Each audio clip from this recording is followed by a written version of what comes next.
Tämä video on nyt miehille suunnattu ja mä tuun kertoa tässä itsen arvostamisesta ja siitä, että miten sä voit lähteä vähän eri intentiolla liikkeelle.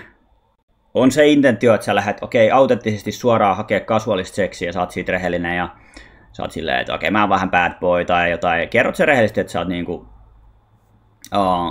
hakemassa seksiä tai yhden illan juttuja tällaista. Se, että sä voit aluksi tutustua naiseen ja sitten jossain vaiheessa vähän kiusatella heittää jotain läppää siihen tai sitten suoraankin sanoa tai mitä tahansa, mikä se on se sun juttu. Se on se yksi juttu. Mutta puhutaan vähän siitä toisesta intentiosta. Mitä jos se olisikin vähän toisella tavalla. Ja sitten puhutaan itsensä arvostamista. Tämä myös liittyy siihen tämä toinen intentio. Jos tämmöinen sisältö kiinnostaa, niin tilaa Allianse Vespa-kanava ja video vaikka eteenpäin sitten tämän jälkeen, kun olet katsonut, niin algoritmi tykkää ja ihmiset näkee näitä sitten ja muista peukuttaa ja niin edespäin.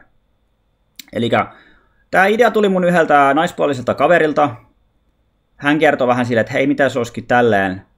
Sitten mä rupesin itsekin miettimään ja mulla oli eilenkin mielenkiintoinen ilta. Mä tutustuin siellä muutamiin naisiin ja sitten mulla oli sellainen fiilis vähän, että haluanko mä oikeasti estää tätä, että haeks mä tällä vaan semmoista, että okei, nyt mä haluan onnistua ja mä haluan siltä todistaa tai että mä haluan nyt sen hyväksynnän.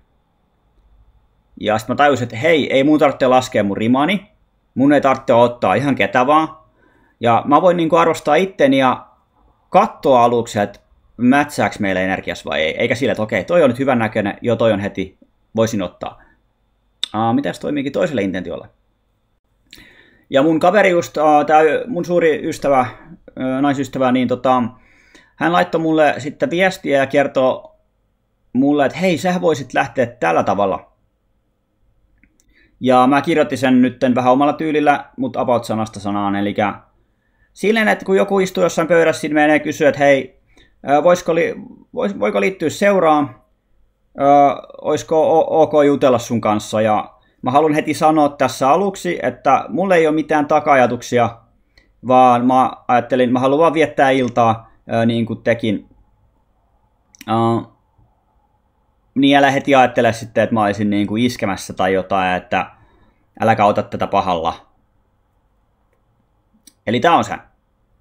Pointti on se, että tämän voi nähdä jonkinlaisena iskuvinkkinä tai sanoa, okei, tässä on nyt lause, minkä mä sanon. Älkää ottako sitä sellaisena. Ja älkää myöskään lähtekö esittää nyt sitä, että jos te olette niin kuin oikeasti hakea jotain kasuaalista seksiä, älkää lähtekö esittää sitä, että okei, nyt mä oon sitten semmonen mies, mikä arvostaa itseään ja en mä oon iskemässä. Vaan ottakaa se intentio, että hei, mä oon itteni arvostava mies, mä en ota ihan ketä vaan, mä voin valita. Ja nyt mä voinkin kokeilla sitä, että mitä, jos mä lähdenkin vaan niin kuin juttelemaan tämän tyypin kanssa. Ja ilmaisen sen heti ja kerron hänelle, että hei, olisiko ok, että mä liityn. Tämä vähän jännittää tässä näin. Sillä, että menee kysyä, että hei, voiko mä liittyä teidän seuraan, onko se ok, voitaisiin jutella jotain, tällä olisi kiva tutustua. Mutta haluan tähän heti alkuun sanoa, että en ole iskemässä, että älä ota tätä pahalla, mutta en ole silleen hakemassa mitään isompaa. Ajattelin muuten vaan viettää tässä iltaa niin tällä intentiolla. Ja tämä mun ystävä sanoi, että se kääntää sen vähän ympäri, koska silloin tämä mies rupeaa ajattelemaan, että hei, oho, se neko ottaa vähän kolauksia, että tämä ei olekaan iskemässä mua, kun se on tottunut, kauniit naiset monesti on tottunut, että niitä ollaan iskemässä. Ja tämä on myös hyvä, koska sitten sä käännät sen, kun monet naiset olettaa heti aluksi, ne antaa sitten sen takia pakkeja, että sä et kerkeä tyyliä sanoa, niin ne on työtä sua pois.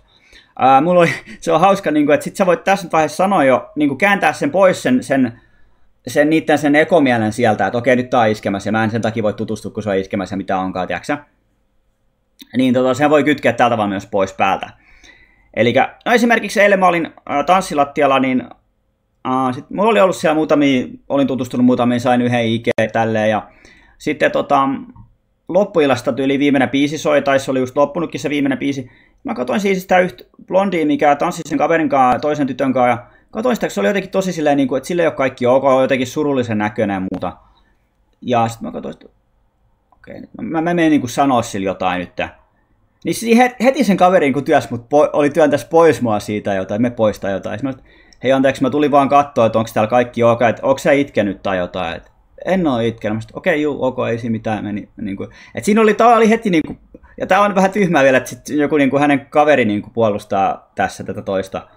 Et, niin kuin, mulla ei ollut mitään takaituksia, siinä mä aloin empaattisesti kautta, hei, onko täällä kaikki ok, voiko mä jotenkin auttaa siinä, tai niin kuin vähän tsempata. Ja tälleen. Jostain syystä naisilla on monesti, ja se on kyllä ihan ymmärrettävää myös, koska monet ihmiset sitten, tai monet miehet on sitten iskemässä, tai niillä on takaituksia. Mutta tässä on hyvä nyt, kun jos sä haluat ottaa sen intention käyttöön, että sä oot itseäsi arvostava mies. Ja sähän et tunne näitä naisia. Okei, nämä voi olla tosi hyvän näköisiä, kaikkia, mutta sä et tunne niitä millaisia persoonia, sä et tiedä millaista teidän seksi tulisi olemaan tai muuta. Ja silloin se seksi on parempaa, kun on se oikea yhteys. Kun sä et tunne näitä ja sanot heti siihen alkuun, että hei, mulla ei ole mitään takaituksia, mä en ole iskeä teitä, ja älä ota tätä pahalla, niin sitten se nainenkin rupeaa ajattelemaan, että hei, oho, nyt tässä ei olekaan iskemässä, onko musta nyt jotain väärää, tai sille, että hei, nyt mua kiinnostaakin, mitä täällä miehellä olisi ollut tarjottavana. Tämä on se, mitä mun kaveri sanoi just, että okei, tämä niinku muuttaa sen naisen ajattelun siihen, että mitäs täällä olisi sitten ollutkin, tai mitäs täällä on tarjottavana, tiedätkö tälleen. Ja sitten se ei ole enää siellä ekomielestä, okei, tai taas siellä niinku, nyt tää iskemässä, mitä mä en halua olla helppo, niin edespäin. Vaan se niinku, se jää murtuu siinä. Ja tää on myös hyvä sitten, mutta mä haluan tässä korostaa sitä, että jos te olette edelleenkin, jos te haluatte seksiä ja muuta, niin olkaa autenttinen. Mutta sitä ei tarvitse heti tietysti sanoa, että okei, ei mua nyt kiinnostaisi, vaan te voitte myös olla ilmaisematta sitä. Te voitte alkaa antaa se niinku hehkutteista ja vähän niinku naisen ehkä kaivella sieltä sitä juttua. Se on myös semmoinen yksi juttu. Ei tarvitse heti olla sieltä, että okei, tässä on nyt, mä oon näyttänyt jo kaikki korttini. Vaan sä voit olla vähän sillä, että moi, mitäs sulle kuuluu ja muuta. Tiedätkö tälleen. Mutta se, että sä voit myös kokeilla tällaisella intentiolla sitä, että okei, sä arvostat itseäsi. Sä et oikeasti tiedä, että onko tää nainen nyt, haluatko sä estää. Sulla on valinnanvaraa. Sä et tiedä, mätsääkö teille energiat niin paljon. Ja tää on tosi hienoa, koska nyt mä elän semmoista seksuaalisen vaurauden olotilaa. Seksuaalisen yltäkylläisyyden olotilaa. Mä oon ollut yli kuukauden runkkaamatta ja mä oon ollut yli kuukauden ilman seksiä. Eli mulla on sellainen fiilis, että tarvitseks mä edes. Mulla on hyvä olla itsessäni. Musta kiertää se elämän energia. Se NoFap oikeasti toimii myös, se on hyvä, kansi kokeilla sitä. Niin musta kiertää se elämän energia. Mulla on, että en mä nyt ihan jokaiselle halukkaan antaa, tiiäks. Tai niin kuin mä en ole jokaiselle ehdottamassa tälleen, tiiäks. Ja kyllä se on ihanaa olla myös silleen haluttu ja tällä. Eilenkin niin tuli muutamia vanhempia naisia silleen iskeä tai vähän kokeilemaan ja sit niin kuin oli ystävällisesti siinä juttelin niiden kanssa ja sitten välillä mä rupesin katsoa vähän muita ja okei, että mä tiedän, että okei, nyt mä vähän ignoraan tässä samalla, mutta mua ei kiinnosta, niin ihan sama.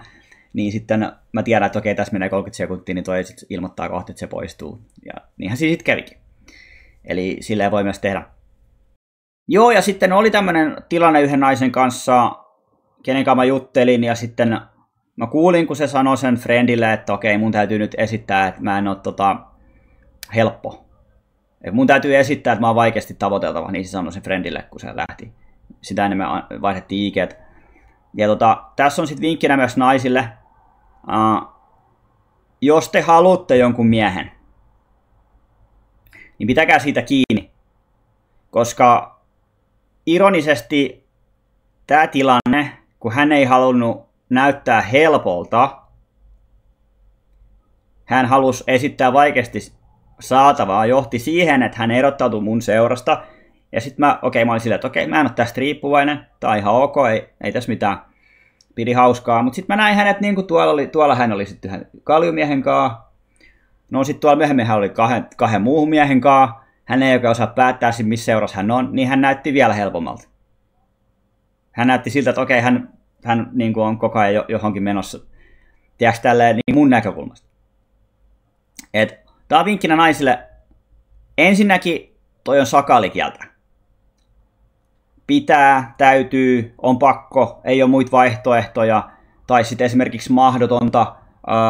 Tämmöiset sanat on sakalikieltä, illuusiokieltä, se on itselle valehtelua. Aina on valinta. Aina on valinta. Ja se kertoo siitä, että sä haluaisit olla siinä energiassa, jatkaa sitä tutustumista ja muuta. Ja mä sitten laitoin täällä naiselle IG:ssä myöhemmin viestiä, että hei, sä annoit vähän ristiriitaista viestiä. Sä annoit viestiä, että sä oot vähän kiinnostunut, mutta sit sä ajoit pois, että mietitkö sä, että millä tavalla tää kommunikaatio toimii. Ja että niin mä en tunne sua millään tavalla, että niin miksi mun pitäisi juosta sun perässä jonkun niin pienen lyhyen keskustelun jälkeen. Että mulla on kyllä valinnanvaraa. Mä en sanonut hänelle, että mulla on valinnanvaraa, mutta mä sanoin, että ei mun tarvitse juosta niin perässä. Että mä oon hyväksynyt itteni, ei mun ihan sama, en mä ole kenestäkään riippuvainen. Niin mä annoin sit hänelle sit palautetta myös, ja että mulla tuli sit semmonen kuva vaan, että okei, sä annat semmoista etäisyyden energiaa, niin se ei ole kauhean tervettä sit taas. Mutta mä ymmärrän sen myös, mutta kun se on se uskomusmalli, tää on just teille naisille myös, kantsii purkaa tämmöisiä uskomusmalleja, mitkä on teidän esteenä. Jos te haluatte joku miehen, niin panostakaa myös itse siihen. Jos te haluatte kasuaalista seksiä, niin teillä on oikeus myös ilmaista se. Jos teillä on joku frendi siinä seurassa, kenelle teidän pitää sitten esittää sitä vaikeasti tavoiteltavalla tai jollekin äitille tai jollekin, tiedätkö, teidän päässä, koska silloin kun sä sanot, että sun täytyy, niin se tarkoittaa sitä, että sä et haluaisi, mutta sä teet sen takia, kun sä ajattelet, että sulla ei ole valintaa, mutta sulla on aina valinta. Sulla on aina valinta tehdä toisin. Ja kun sä purat tämmöiset täytyy, on pakko, pitää, en pysty, mahdotonta, tämmöiset ajatukset, niin silloin sä oot enemmän siinä kirahvikielessä, joka on sitten taas se vastakohta. Eli se on, sä puhut silloin suoraan sun tarpeiden ja tunteiden kautta. Ja tässä mä näen, että mikä sitten on semmoinen ehkä, pakoillaan sitä häpeää, koska se koetaan häpeälliseksi, jos oli ihan helppo, mutta se on se väärä uskomusmalli, se on se, minkä on itse luonut. Ja sä voit olla vahvanainen ja mennä sen yli sen, että okei, hei, sulla on oikeus päättää, jos sä haluat jotain, niin sulla on oikeus, sä oot seksuaalinen olento, minä olen seksuaalinen olento, naiset ja miehet, me ollaan seksuaalisia olentoja, me ei tarvitse esittää mitään, me voidaan olla autenttisia, sä voit olla silleen, sä voit olla se boss lady ja hei, sano sun friendille, hei mä muuten otan sit ton tyypin. Jäi vespat saamatta. Siirtyy ensi kertaan. Mutta mä myös kommentoin hänelle, että okei, tää on ihan hyvä. Että me voidaan sitten mahdollisesti, jos sua kiinnostaa nähdä myöhemmin, niin nähdään selvinpäin, koska se on mullekin niinku parempi, että molemmat on selvinpäin. Ja tää on myös yksi vinkki miehille, jos te haluatte herättää niinku naisessa vähän semmoista, okei, mikä tää juttu on, tiedätkö tällä, vähän sitä kiinnostusta enemmän, niin tutustukaa niihin baareissa, sit sanoit, että hei, sori, että mä en kyllä ole tänään menossa mihinkään jatkoille, en halua niinku mitään seksiä tänään tai muuta, mä haluaisin nähdä sut selvinpäin, että vaihdetaanko numerot tai IG. Niin se on hyvä, koska silloin se antaa, ensinnäkin se kertoo, että sulla on terveet rajat, ja se kertoo, että sä arvostat itseäsi sekä sitä naista, sä kunnioitat sitä naista, että okei, se on kännissä, se on vähän niin kuin influencer, niin sä näytät sille myös, että sä arvostat enemmän niin kuin itseäsi ja häntä. Niin kannattaa olla terveellä pohjalla. Ja mä kerron enemmän sitten tuosta eilistä illasta, mä editoin siihen videon, se tulee tonne noihin päiväkirjavideoihin. Aika lailla tämän videon jälkeen mä uppaan ja patsaan muihin aikoihin, jos mä nyt tässä kerkeen, se on mun tavoite, enkä nyt sanoa. Se on mun tavoite ja mä pyrin siihen, että mä tuun tekemään sen. Ja tälleen, muistakaa miehet se intentio, että lähtekää kokeilemaan sitä intentiota, että mä olen itse arvostava mies. Mä en ota ketä tahansa. Ja äläkä lähde feikkaa sitä, jos sä lähdet sille, että okei, mä oon niinku itteni arvostava mies, mä tulin tähän tälleen, että mä en oo ottamassa teitä, mutta sit sä oot heti sen jälkeen niinku kravatista vedettävissä tai sit sä rupeatkin puhua jostain seksistä. Tälleen näin, niin sille, että ne näkee, että okei, nyt tai jos heti se intentio vaihtuukin. Niin ei. Vaan lähtekää sillä intentiolla, ja mä aion nyt kokeilla sitä intentiota tänään tosiaan sillä, että hei, enhän mä oikeasti oo edes täällä ottamassa ketä vaan. Niin mä voin lähteä juttelemaan vaan ja sitten katsoa, että okei, joo, ehkä vaihdetaan numeroita ja nähdään myöhemmin. Lähtekää kokeilemaan eri juttuja, mutta muistakaa se lähtee aina sisältäpäin. Mikä on se intentio itsessään, mitkä on ne omat arvot ja tämmöiset näin. olkaa niitä bossmaneja siellä, olkaa niitä bossmaneja, jotka näyttää, te voitte valikoida, te voitte vähän katsoa siinä energiassa, ja kokeilkaa sitä tosiaan, että se lähestyminen on ihan erilaista, kun te lähdette siitä, että hei, sori, mä en ole iskemässä teitä, mä tulin vaan juttelemaan, mä haluan katsoa, mikä tämä energia tässä on, ja sitten ehkä myöhemmin, jos tuntuu siltä, niin ehkä sitten on iskemässä. Mutta tälleen, niin se purkaa sitä jäätä, koska niin moni näin aina, että okei, no niin, nyt taas tuli joku creepymies iskemään tai jotain. Niin te voitte näyttää, että te olette vähän erilainen. Te voitte leikitellä molemmilla näkökulmilla. Tämä video oli tässä. Jos tosiaan tämmöinen sisältö kiinnostaa, tilaa kanava. Nyt on hyvä hetki jakaa tätä videoita niille, kenelle tästä olisi apua. Suomessa on todella paljon sulkeutunutta porukkaa, jotka tarvitsee apua. Niin jaa näitä mun videoita jonnekin sun someihin, niin siitä on todella paljon apua niin mulle, koska algoritmit tykkää, kuten myös sitten niille ihmisille, jotka sitten löytää ne videot. Mulle tulee kirja tästä aiheesta sitten ensi vuoden puolella jossain vaiheessa siitä, miten hurmataan ihmisiä, miten kasvatetaan omaa onnellisuutta, omaa itsevarmuutta ja tällaista. Ai että mä rakastan tätä hommaa, tää on ihanaa. Työmaata on paljon ja on ihana, kun on päässyt avaamaan itseään ja on kehittynyt näissä asioissa, niin sit voi jakaa sitä positiivisuutta muille. Ja mä toivon teille myös sitten, että kun te avatte itseänne, niin te lähdette jakaa sitten informaatiota myös eteenpäin. Te voitte jakaa näitä mun videoita, mutta te voitte jakaa myös niitä omia oppeja, mitä te sitten olette kehittänyt ja kasvattanut itsessänne, että hei, lähtekää avaamaan itseänne ja tälleen. Ja muistakaa, että te voi avata ketään kenenkään puolesta, mutta te voitte vähän toimia sille ovena, että okei, tässä on ovi auki ja tässä on tämmöistä näin ja tämmöistä näin, silleen, että ihmiset lähtee avaamaan itseään. Kasvattaa sitä omaa itsevarmuutta ja onnellisuutta. Tämä on se homma. Tämä on se missio, että saadaan tuhannet ja tuhannet ja tuhannet suomalaiset avattua ja sitten pois sieltä omasta kuoresta ja silleen, että meillä on niinku yhdessä sitten hauskaa silleen, että tuhannet suomalaiset, tuhannet miehet, tuhannet naiset niin on avannut itsensä ja sitten ne pystyy myös yhteyttämään ja kohtaamaan toisiaan terveellisemmin ja paremmin siinä jutussa. Ja me voidaan nostaa sitä yhteistä energiapalloa sitten. Tämä on se tavoite. Me pystytään kyllä tähän.